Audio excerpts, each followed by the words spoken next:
সবচেয়ে দামি জান্নাত পাওয়া যাবে সদাচরণ দিয়ে, ভালো চাল চলন, ভালো কথা ভালো কর্ম, ভালো কথা ভালো কর্ম। মধ্যেখানে আসি আপনার পরিবারের কাছে জরুরি কথা। পরিবারের সাথে মেয়ের সাথে ভালো আচরণ করলে, ভালো চাল চলন করলে আপনি একেবারে জাহান্নাম থেকে মুক্তি পাবেন। মানে কি? ভিন্ন ধরনের। সেটা হলো এইভাবে। আবু সাইদ খুদরি রাদিয়াল্লাহু তাআলা আনহু বলেন, রাসূল সাল্লাল্লাহু আলাইহি ওয়াসাল্লাম বলেছেন, মান আলা সালাসা বানাতিন, কেউ যদি 3টা মেয়ের লালন পালন করে, 3টা মেয়ে, 3টা বেটি, 3টা মেয়ের লালন পালন করে কিভাবে? এক, ফাআল্লামাহুন্না, তাকে বিদ্যা শিখিয়ে দেয়। 2, ওয়া আদাবাহুন্না, তাকে শিষ্টাচার শিখিয়ে দেয়। 3, ওয়া আহসানা ইলাইহিন্না, তার সাথে ভালো চাল চলন করে। কুন্নাল্লাহু সিতরান মিনান নারে, তাহলে এই মেয়েরা বাপকে জাহান্নাম থেকে বাঁচানোর জন্য জাহান্নাম এবং পিতার মাঝে অন্তরাল হয়ে যাবে। ওদিকে আছে জাহান্নাম, মেয়ের মধ্যে আছে মেয়েরা, আর এদিকে আছে ওর বাপ। মেয়েরা বলবে আমার আব্বাকে আগে জান্নাতে দেন, তারপরে কোনো কথা। এই যে বেঁকে বসলাম, আগে আমার আব্বাকে জান্নাতে দেন, তারপরে কোনো কথা। 10টা ছেলেকে যদি মাস্টার ডিগ্রি পাস করান তো এক নেকিও হবে না। পড়াবেন কেন? জন্ম দিয়েছেন এই জন্য। এই জন্য তো আল্লাহ রাসূল ওইদিকে খুব শক্ত হয়ে গেলেন যে 3 শ্রেণীর মানুষ জান্নাতে যাবে না।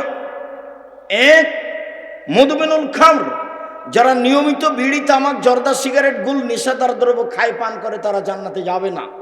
2, আর রাজলাতু মিনান নিসায়ে, পুরুষের বেশধারী নারী, যারা পুরুষের জুতা স্যান্ডেল পরে, যেসব মহিলা পুরুষের পোশাক পরে, শার্ট গেঞ্জি গায়ে দেয়, এরা জান্নাতে যাবে না।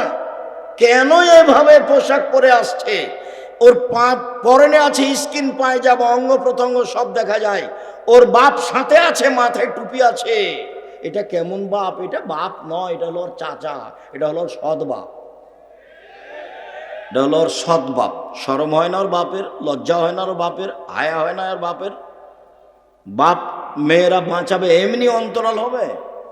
মেয়েকে লালন পালন করতে হবে, খাস্টা মেষ্টা করা হবে না।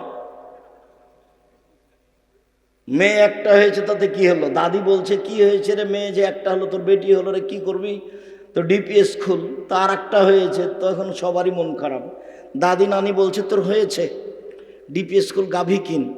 তো 3টে যখন মেয়ে হয়েছে, তখন দাদি নানি খালা সবাই বলছে বউ তালাক দে বেটা, বউ তালাক দে। সবাই যে জীবনে পশু প্রাণীর মতো মনে হচ্ছে খাচ্ছে, হাঁকছে, দিন কাটাচ্ছে। মানে বিবেচনা বলে কোনো জিনিস না, হারিয়ে গেছে। ও সেই কথা মুহাম্মদ সাল্লাল্লাহু আলাইহি ওয়াসাল্লাম বলছেন যে মানুষের বিবেচনা থাকবে না। আল্লাহর নবী বলছেন এই কথা। 3টা কথাই বড়। এই ছেলে বসো, আপনার পাশ থেকে কোনো ছেলে যেন উঠতে না পারে। আমিও চাচ্ছি কথা তাড়াতাড়ি শেষ করি, আপনাকে কষ্ট না দিয়ে। আপনি কথা যেন কিছু ধরে রাখতে পারেন, সেজন্য আমি চেষ্টা করছি। আজকেই এমনভাবে উঠবেন এখান থেকে, জীবনে কোনোদিন আর কারো পক্ষ নিয়ে কথা বলবেন না।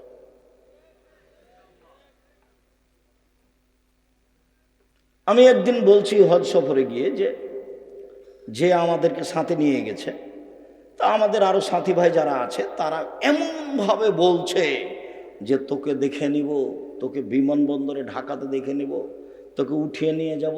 মোয়াল্লেমকে বলছে। তো মোয়াল্লেমের 2 চোখের পানি ঝরঝর করে ঝরছে। তো আমি এখন সবাইকে বললাম, দেখেন আমি কোনোদিন হজ সফরে এসে কারোর প্রতিবাদ করতে রাজি নই, তবে আমি এই কাজ করব না, আমি মোয়াল্লেমের দায়িত্ব পালন করব না, এটা আমি পছন্দ করি না। যারা করছে তারা আসলে টাকার স্বার্থে, রুজির স্বার্থেই করছে। তবে কথার কথা, জিবরাইল আলাইহিস সালামকে যদি মোয়াল্লেম করা হয় তবুও মানুষ মানবে না। এখন তো বিমান তো মানুষের হাতে, বিমানের সমস্যাও থাকতে পারে। তার মানে ও 2টার সময়তে ঢাকাতে বিমান হবে আমাদের বলেছে, আমরা বিমানবন্দরে ঢুকেছি, ঢোকার কিছুক্ষণ পরে বলছে বিমান 6টায়। দেখেন 4 ঘন্টা বসে থাকবেন তো আপনার মেজাজই খারাপ। আপনি হজ করতে এসেছেন, আল্লাহ তো ফাঁসে কি কথা বলতে তর্ক করতে নিষেধ করে দিয়েছেন কোরআন মাজিদে। আপনি এখন কেমনে টিকবেন? তো এখন মানুষ মনে করছে, ওটা আব্দুল্লাহর বক্তব্য শুনলে বুঝতে পারবেন, মানুষ মনে করছে যে ভুল পথে আমি দায়িত্ব পালন করে জনগণের সেবা করব, এটা হতে পারে কি করে, এটা কেমনি হয়? আপনার ইলেকশন হচ্ছে আব্রাহাম লিঙ্কনের কাল্পনিক পদ্ধতি, তাতে মেথরও নেতা হতে পারবে, আর সিলেকশন হচ্ছে নবীর পদ্ধতি, এটা উমর রাদিয়াল্লাহু তাআলার পদ্ধতি। এই পদ্ধতিতেই মানুষকে নেতা হতে হবে, আজ হোক আর কাল হোক। কেউ যদি না হতে পারে তো কি আছে, হলো না। বিচারের মাঠে নবীরা যখন আসবেন, আমাদের নবী বলছেন এই যে একজন নবী পার হয়ে গেল, মাত্র তার সাথে একজন লোক আছে। মা মানে সারা জীবন দাওয়াত দিয়ে একটা মানুষ হেদায়েত হয়েছে, এই যে আর একজন নবী পার হয়ে গেল, তার সাথে 2জন মানুষ আছে, সারা জীবন দাওয়াত দিয়ে মাত্র 2টা লোক হেদায়েত হয়েছে, এই যে আর একজন নবী পার হলো। আল্লাহ নবী বলছেন, বুখারী মুসলিমের হাদিস, লাইসা মাহু আহাদুন, তার সাথে কেউ নাই, একটা মানুষে হেদায়েত হয়নি সে নবীর কথাই। তাহলে সে নবী কি জান্নাত পাবে না? মুহাম্মদ সাল্লাল্লাহু আলাইহি সাল্লামের নিয়মে বেঁচে থাকার চেষ্টা করতে হবে। ভুল পদ্ধতিতে সুবিধা দেখে কোনো লাভ নেই। বলছে আমাদের চাঁপাইনবাবগঞ্জের মহিলারা, বুবু যখন নামাজে দাঁড়াবা বুবু, তখন 2 পায়ের গোড়ালি মিলিয়ে রাখিও বুবু, যদি 2 পায়ের গোড়ালি ফাঁকা রাখো বুবু, তাহলে লজ্জা স্থানের যোগাযোগ বুবু মাটির সাথে হবে, মাটি অভিশাপ করবে। বুবুর সব কথাই নাকি বুখারীতে আছে। এটা হলো বুবু পায়জামা পরে নামাজ পড়িও বুবু, শাড়ি পরে যদি নামাজ পড়ো বুবু, তাহলে ল্যাঙ্গট পরিও, যদি শাড়ি পরে ল্যাঙ্গট না পরো বুবু, তাহলে লজ্জাস্থানের যোগাযোগ বুবু মাটির সাথে হবে, মাটি অভিশাপ করবে। বুবুর সব কথাই নাকি বুখারীতে আছে। বুবু তুমি যখন সিজদা করবে বুবু, হাতি যেমন মাটিতে পড়ে যায়, তেমনি একবার মাটিতে পড়ে গিয়ে বুককে উরুর সাথে লাগিয়ে আঁটো সাঁটো হয়ে সিজদা করিও বুবু। যদি বুককে উরু থেকে পৃথক রাখো বুবু, তাহলে স্তন ঝুলন্ত থাকবে বুবু, পর্দার ব্যাঘাত ঘটবে। বুবুর সব কথাই নাকি বুখারীতে আছে। এভাবে দিন প্রচার করছে, এইভাবেই বিসমিল্লাহ বলে এত নেকি হবে, মানে প্রায় 60 থেকে 80% কথা মিথ্যে।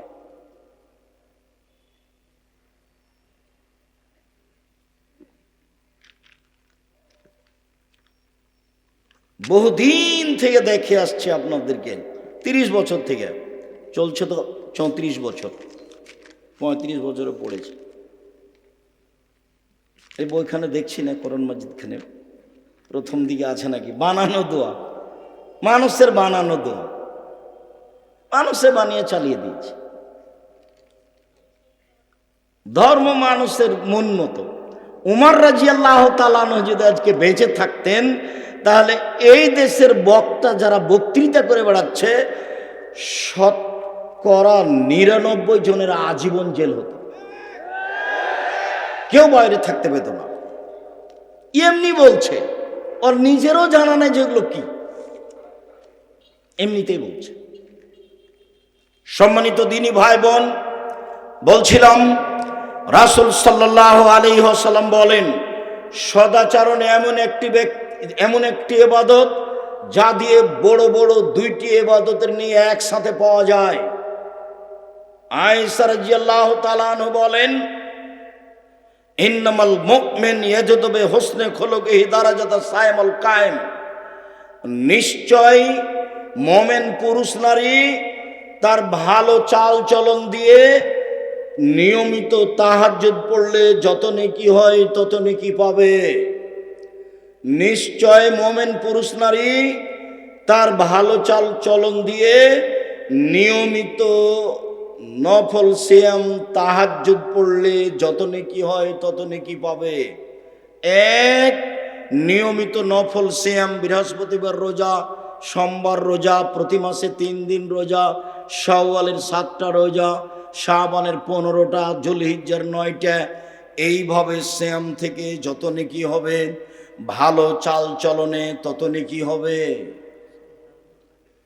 নিয়মিত তাহাজ্জুদ পড়ে যত নেকি হবে, ভালো চাল চলনে তত নেকি হবে। সম্মানিত দিনী ভাই বোন, সদাচরণ। রাসূল সাল্লাল্লাহু আলাইহি সাল্লামকে জিজ্ঞাসা করা হলো মান নাজাত। রাসূল সাল্লাল্লাহু আলাইহি সাল্লামকে জিজ্ঞাসা করা হলো মাল বিররু ওয়াল ইসম।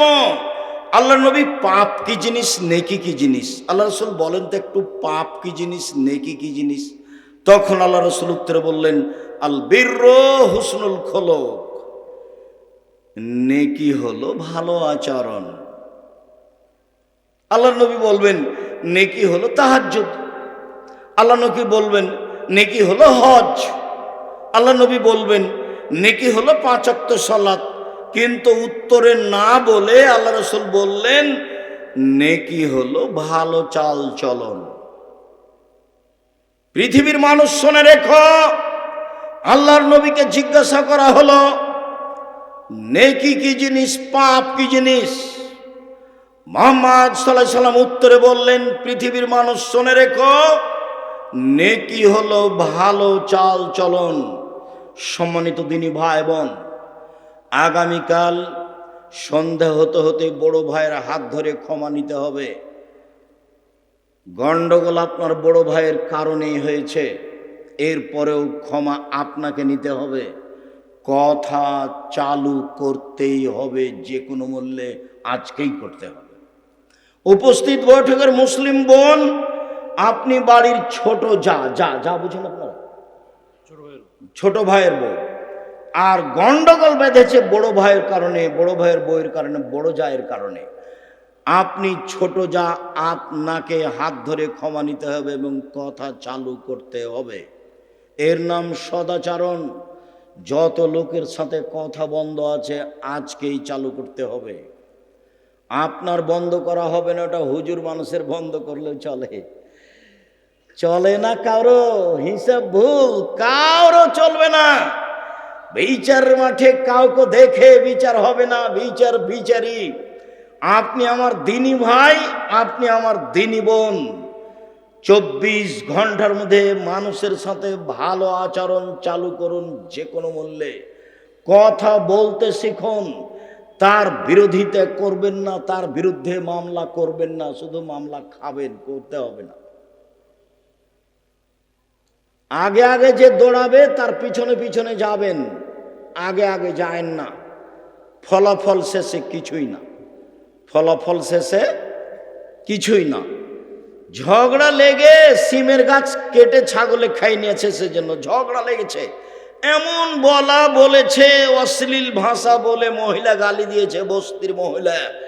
বিকালে বলছে যে গাছ খেয়েছে, মন স্বাদ মিটিয়ে বলেছি, স্বাদ মিটিয়ে বলেছি। এরপরে কি গাছ ফিরে এসেছে? মনের ঝালে চলবেন না। মনের ঝালে চলবেন মানে শয়তান চালাচ্ছে, আপনার ভিতরে ভালো চালচলন নেই। তাহলে আপনার আচরণ রিক্সাওয়ালার মতো। এই যে এইখানে আপনার এটা কি জায়গা? তাহেরপুর। একজনের রিক্সা আর একজনের সাথে লেগে গেছে। তো যার সাথে লেগে গেছে সেই যে বললো, এমন বললো, এই এলাকার ভাষা যেভাবে চলে।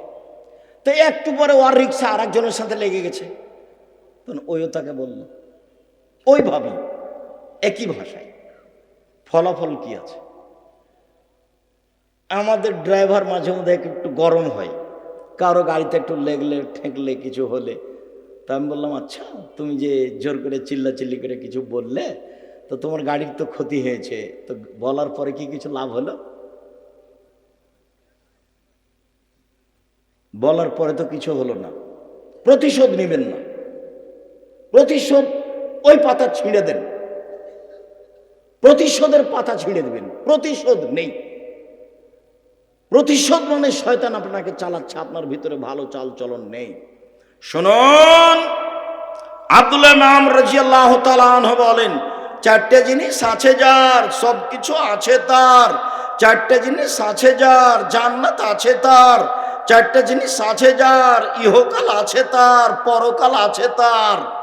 তার একটা হচ্ছে হুসন খালিকাতিন, ভালো চাল চলন যার, সব কিছু তার। ভালো চাল চলন যার, জান্নাত তার। ভালো চাল চলন যার, ইহকাল তার, পরকাল তার। এই কথা আমি বলিনি, এই কথা মোহাম্মদ সাল্লাল্লাহু আলাইহি সাল্লাম বলেন। পৃথিবীর মানুষ, দিনী ভাই বোন বাঙালি যারা আমার সাথে আছেন, যন্ত্রের মাধ্যমে সময়ের গতিতে অবগত হবেন। সকল দিনী ভাই বোনকে আমি অনুরোধ জানাচ্ছি যে আপনি দেখুন রাসূল সাল্লাল্লাহু আলাইহি সাল্লাম কিভাবে বলেন। আল্লাহর নবী মুহাম্মদ সাল্লাল্লাহু আলাইহি সাল্লাম বলেন, পৃথিবীর মানুষ মান সাররাহু আইয়ুবসাতা লাহু ফি রিজকিহি ওয়া ইউনসা ফি আসারিহি। কেউ যদি চায় যে তার টাকা পয়সা বেশি হয়ে যাক, কেউ যদি চায় যে তার ভাগ্য বেড়ে যাক, বয়স বেশি হয়ে যাক, এটা আল্লাহর নবী বলছেন। কেউ যদি চায় আমার একটু বয়স বেশি হয়ে যাক, আরো 5 বছর বেঁচে থাকি, কেউ যদি চায় আমার পয়সাপাতি যেন বেশি হয়ে যায়, তাহলে সে যেন ফালিয়াসিল রাহিমাহু, ভালো চাল চলন করে, ভালো আচরণ করে। ভালো চাল চলনে বয়স বেশি হয়, ভালো চাল চলনে রুজি বেশি হয়। হাদিস বুখারী মুসলিম। ভালো চাল চলন কি জিনিস? ক্ষমতা দেখিয়ে কথাই বলবেন না, বাস। দলীয় দাপটে কথাই বলবেন না। কোনো দল করতে গিয়ে কাউকে খাটো চোখে দেখবেন না। তাহলে আপনার ভিতরে ভালো চাল চলন আসবে। সবসময় মাথাটাকে খালি রাখবেন, এখানে যেন কারো বেশি ভালোবাসা না থাকে। শুধু একজন, কার? মুহাম্মদ সাল্লাল্লাহু আলাইহি সাল্লাম। আব্দুর রাজ্জাক সাহেবের কথা যতই মিঠা লাগুক, আব্দুর রাজ্জাক সাহেব দেখলাম সেদিন বাম হাতে পানি খাচ্ছে, তো কাল থেকে কি আমিও বাম হাতে পানি খাবো? তা তো হতে পারে না। সম্মানিত দিনী ভাই বোন, রাসূল সাল্লাল্লাহু আলাইহি ওয়াসাল্লাম বলেন, পৃথিবীর মানুষ শুনে রেখো, মান ওয়াসালানি মান ওয়াসালাকে ওয়াসালতুহু আমান কাতাকে কাতাতুহু। আমি আল্লাহ বলছি, রহমান আমার নাম, রহমান থেকে সদাচরণ নির্গত হয়েছে। যে আমাকে নিবে আমি আল্লাহ তাকে নিব, যে আমাকে ছেড়ে দিবে আমি আল্লাহ তাকে ছেড়ে দিব। যার আল্লাহ নেই, যার ভিতরে সদাচরণ নেই, তার আল্লাহ নেই। যার সদাচরণ নেই, তার আল্লাহ নেই। আব্দুর রাজ্জাক সাহেব, যার মেজাজ খারাপ, মুখ খারাপ, দলীয় দাপট দেখায়, ওইও যে খেতে পায়, আপনি যে বলছেন তার আল্লাহ নেই, আরে ও খেতে পায় হিন্দু যেভাবে পায়, ও খেতে পায় ইহুদি যেভাবে পায়, ও খেতে পায় খ্রিস্টান যেভাবে খায়। আল্লাহর দয়াতে খায় না, পৃথিবী ভোগ করে মাত্র। হাদিস তো বুখারী মুসলিম। আল্লাহর নবী বলছেন, আল্লাহ তাআলা বলেন, আমাকে যে নিবে, সদাচরণ যে নিবে, তাকে আল্লাহ আমি নিব। যে আমাকে ছেড়ে দিবে আমি আল্লাহ তাকে ছেড়ে দিব। আয়েশা রাদিয়াল্লাহু তাআলা আনহা বলেন, ওর রাহিম মুআল্লাকাতুন বিল আরশ, সদাচরণ আল্লাহর আরশ ধরে এভাবে ঝুলন্ত অবস্থায় বলছে, সদাচরণ আল্লাহর আরশ ধরে ঝুলছে, ঝুলন্ত অবস্থায় বলছে, আমি সদাচরণ বলছি, মান ওয়াসালানি ওয়াসালাহুল্লাহ, মান কাতানি কাতাহুল্লাহ। আমাকে যে নিবে আল্লাহ তাকে নিবেন, আমাকে যে ছেড়ে দিবে আল্লাহ তাকে ছেড়ে দিবেন। সদাচরণের মনে হচ্ছে রূপরেখা আছে। আল্লাহর আরশ ধরে এই কথা বলছে, আমাকে যে নিবে আল্লাহ তাকে নিবেন, আমাকে যে ছেড়ে দিবে আল্লাহ তাকে ছেড়ে দিবেন। সদাচরণ কি জিনিস? সম্মানিত দিনী ভাই বোন, আপনাকে আমি খুব ভালোবাসি। প্রতিশোধ বাদ দেন, প্রতিশোধ নিতে হবে না। আপনার ছেলেকে মেরেছে, মামলা করেছে, দুটা গালি দিয়েছে। একবারে হাকিমের সামনে যেমন কিছু বলে না, চুপচাপ থাকে। আমি যখন কোর্টে, সিলেট সুনামগঞ্জ কোর্টে আমাকে উকিল বলল, চিরদিন আপনার কথা শুনেছি, আজকে আমার কথা শুনবেন। জজ যাই বলুক মুখ খুলবেন না, জজ যেটাই বলুক মুখ খুলবেন না। এখন জজ এক পর্যায়ে ওই যে আমার নামের লুথিটা এভাবে উল্টে রেখে দিল, দিয়ে বলল, মামলা নিয়ে আপনার সাথে কথা নাই, আপনার সাথে আমার কিছু কথা আছে, দিয়ে শুরু করলো। তো এক জায়গাতে গিয়ে বলছে, আপনি বলেছেন হোসাইন আহমদ মাদানি মুশরিক, আপনি বলেছেন হোসাইন আহমদ মাদানি দেওবন্দের মুহাদ্দিস মুশরিক। তো আমি তো ও কথা বলিনি, আমি বলেছি যে দেওবন্দে হোসাইন আহমদ মাদানি ডালিম গাছের নিচে বোখারি পড়াতেন, তারপর উনি মারা গেছেন, ডালিম গাছটা আছে। পরবর্তীতে ছাত্র শিক্ষকেরা বলতো চলো যাই একটু বরকতের জন্য ডালিম গাছের নিচে পড়ায়। তো মাঝে মধ্যে ছাত্র শিক্ষক কোথায় এসে পড়তো? ডালিম গাছের নিচে। তখন আমি বলেছি বরকতের আশায় ডালিম গাছের নিচে এসে বুখারি পড়া শিরক। তা আমি কি হোসাইন আহমদ মাদানিকে মুশরিক বললাম না এই কাজটাকে? তো ও তো জজ আমার মুখের সামনে বলছে, আমি তো আর কিছু বলতে পারছি না। আমি তো, আমাকে তো চুপ থাকতে বলেছে, একবারে চুপ থাকবেন, মনের ভিতর যেটাই বলুন। ঘটনা তো অন্য, ঘটনা হচ্ছে এই যে আমি বলছি রবীন্দ্রনাথ ঠাকুর বাঙালির শত্রু, রবীন্দ্রনাথ ঠাকুর জাতির শত্রু, রবীন্দ্রনাথ ঠাকুর ঢাকা বিশ্ববিদ্যালয়ের শত্রু, রবীন্দ্রনাথ ঠাকুর মুসলমানের শত্রু। ভারত, বাংলাদেশ, পাকিস্তানের মাটিতে সবচেয়ে খ্রিস্টানদের, ইংরেজদের বড় দালাল হচ্ছে রবীন্দ্রনাথ ঠাকুর। দালাল লন্ডনে থাকে, আর আমাদের মুসলমানেরা ইংরেজদের যুগে জেল হাজতে থাকে, সম্মানে গিয়ে লন্ডনে বসে থাকে দালাল। সেই দালাল গান বলে, ওমা তোমার আকাশ, ওমা তোমার বাতাস। আমি তখন বলি তোর বাপের আকাশ। আমি এ কথা বলতে পারি না, আমার ছেলে মেয়ে বলেনি, বলবে না। আমি বলেছি 1971 সাল থেকে নিয়ে এখন পর্যন্ত এদেশের মাটিতে কোনো শিক্ষিত মানুষ শিক্ষামন্ত্রী হয়নি। এই দালালের লিখা গান যে প্রত্যেকটা কথায় কথায় বলে ও কালিমা তোমার আকাশ, ও কালিমা তোমার বাতাস, সেই গান আমার মুসলিম ছেলে মেয়ে বলে কি করে? এটা হতেই পারে না, অসম্ভব। আপনার ছেলে মেয়ে বলতে পারে, আপনাকে আমি কোনোদিন শিক্ষিত মনে করি না, আজও করিনি, কখনো করিনি। মনোর আপনার বিদ্যাকে আমি কবর দিতে এসেছি, এটা আপনি মনে রাখবেন। সম্মানিত দিনী ভাই বোন, আমি এই কথা বললাম, আমি ঠাকুরের নিন্দা করলাম কি করে? সিলেট কোর্টে জজ আমাকে বলল, আপনি কি পিস টিভির আলোচক? আমি বললাম জি হ্যাঁ। তিনি বললেন আপনার মামলা খারিজ করে দিলাম, 5,000 কোটি টাকার মামলা। আমি ঠাকুরের নিন্দা করেছি, সেই জন্য জরিমানা আমার উপরে 5,000 কোটি টাকা। আমি ঠাকুরকে ভালোবাসতে পারি না, জাতির শত্রু, মুসলমানের শত্রু, ঢাকা বিশ্ববিদ্যালয়ের শত্রু, পৃথিবীর এই বাঙালিদের শত্রু। ওর কলম সব মুসলমানের বিরুদ্ধে। সে গান লিখে কথায় কথায় বলে কালিমা, সেই গান আমার ছেলে মেয়ে বলতে পারে না, অসম্ভব, এটা হতে পারে না। আপনার ছেলে মেয়ে বলতে পারে, আপনার শিক্ষার অযোগ্যতার কারণে বলছে। ছেলেরা আমাদের কি করে? শুধু খালি ঢং ঢং করে ল্যাংটা হয়ে বেড়াতে হবে বিশ্ববিদ্যালয়ের মাঠে, আর যেখানে সেখানে সেটাই বিদ্যা। আর এই করতে হবে, সেই করতে হবে, দল করতে হবে, সংগঠন করতে হবে, সেটাই বিদ্যা। সকাল হলে উঠে সবাই বলে আমার সোনার বাংলা, ওমা তোমার আকাশ, সেটাই বিদ্যা হলো? ঠাকুর ফাঁকি দিয়ে চলে গেছে দুনিয়াতে, আর দুনিয়া থেকে আজও তার পিছনে সবাই পড়ে আছে।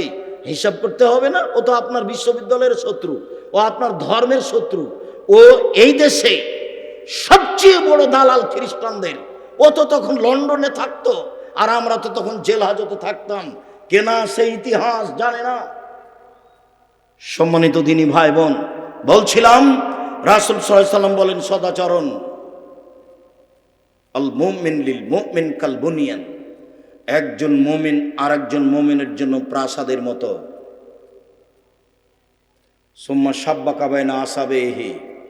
এবার তিনি দেখাচ্ছেন প্রাচীর, প্রাসাদ। তিনি নিজে দেখাচ্ছেন, ডান হাতের আঙ্গুল বাম হাতের আঙ্গুলের ভিতরে ঢুকিয়ে দিলেন।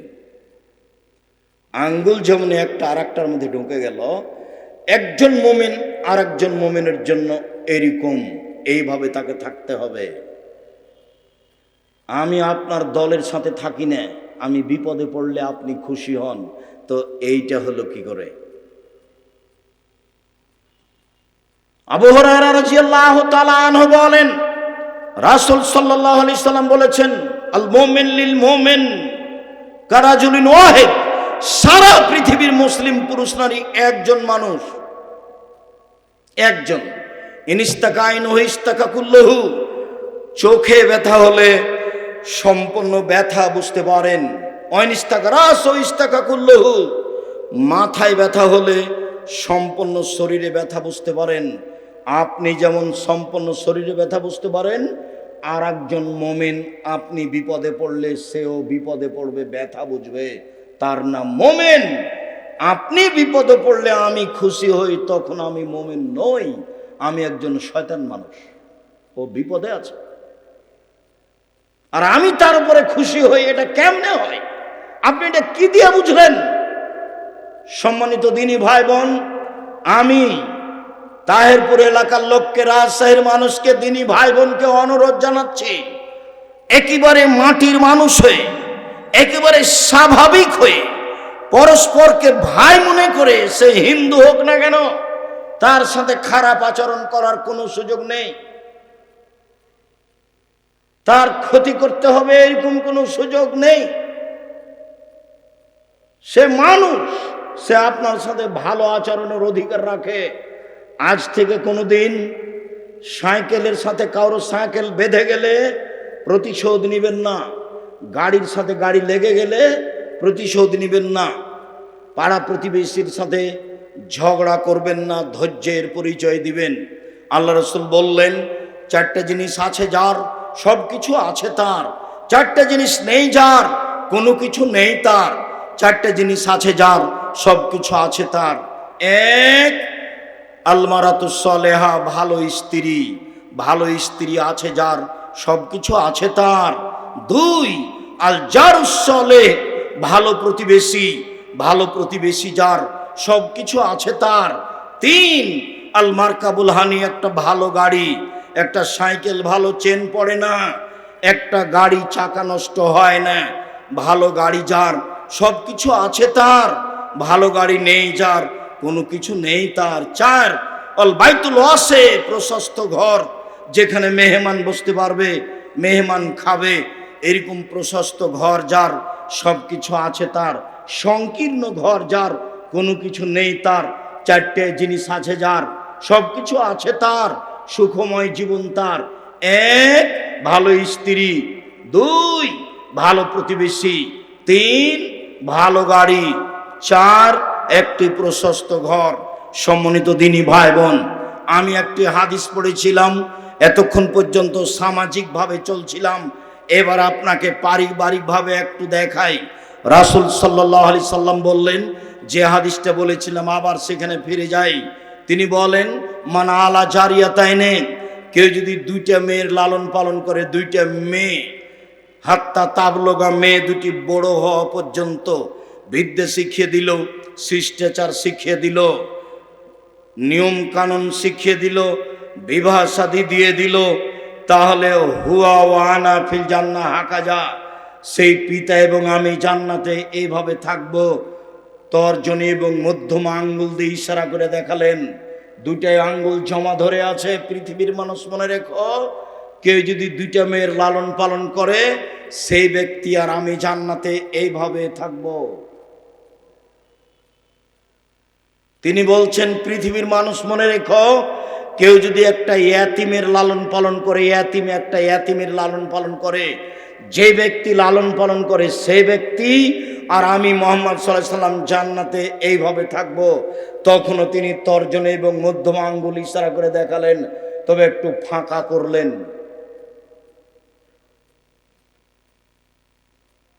ইয়াতিমের লালন পালন করে রাসূলের সাথে থাকা যাবে, তবে পাশাপাশি নয়। বুঝা যায় না কথা মনে হয়?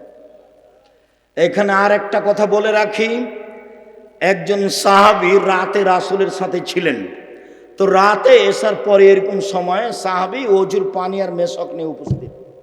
তো আল্লাহ রসুল দেখে খুব খুশি হয়েছেন, বাহ তোমার তো বুদ্ধি ভালো, এ তো ভালোই লোক তুমি দেখছি, আচ্ছা তুমি চাও, কি চাও, চাও আমার কাছে চাও। তখন সাহাবী বলছেন, আসআলুকা মুরাফাকাতাকা ফিল জান্নাহ, আপনার সাথে জান্নাতে থাকতে চাই। তখন আল্লাহ রাসূল বলছেন, আওয়া গায়রা জালিক, না না না না না, এটা না, অন্য কিছু চাও, অন্য কিছু চাও। তখন সাহাবী বলছেন, হো জাকা, ওইটাই চাই। তখন আল্লাহ রসুল বলছেন, আইন নিবে কাছরাতি সুজুদ, তাহলে তুমি বেশি বেশি নফল তাহাজ্জুদ পড়ে আমাকে সহযোগিতা করো। বেশি নফল না পড়লে, তাহাজ্জুদ না পড়লে আমার সাথে থাকা যাবে না। তাহাজ্জুদ নিয়মিত পড়ে রাসূলের সাথে থাকা যাবে কি না সেইটা অস্পষ্ট, তবে দুইটা মেয়ের লালন পালন থাকলে রাসূলের সাথে জান্নাতে থাকা যাবে, এই কথা মুহাম্মদ সাল্লাল্লাহু আলাইহি সাল্লাম বলেন। মেয়ের সাথে ভালো আচরণ করুন, স্ত্রীর সাথে ভালো আচরণ করুন। আপনি মহিলা মানুষ, 4টা কাজ করলে জান্নাত পাবেন ইনশাআল্লাহ। 5 ওয়াক্ত সালাত, রমজান মাসের রোজা, সিয়াম, স্বামীকে মেনে চলা, তিতা লাগলেও মিঠা লাগলেও, তিতা লাগলেও মিঠা লাগলেও স্বামীকে মেনে চলবেন, যে কোনো মূল্যে জেনায় লিপ্ত হবেন না, জান্নাতের সব দরজা খোলা। আপনারা নিরাশা হবেন না। আব্দুর রাজ্জাক সাহেব, আমাদের জন্য জান্নাতের সব দরজা খোলা কিভাবে? আপনি সুন্দর করে ওযু করার পরে যখন বলবেন, আশহাদু আল্লা ইলাহা ইল্লাল্লাহু ওয়াহদাহু লা শারীকা লাহু ওয়া আশহাদু আন্না মুহাম্মাদান আবদুহু ওয়া রাসূলুহু, তখন আপনার জন্য জান্নাতের সব দরজা খুলে যাবে।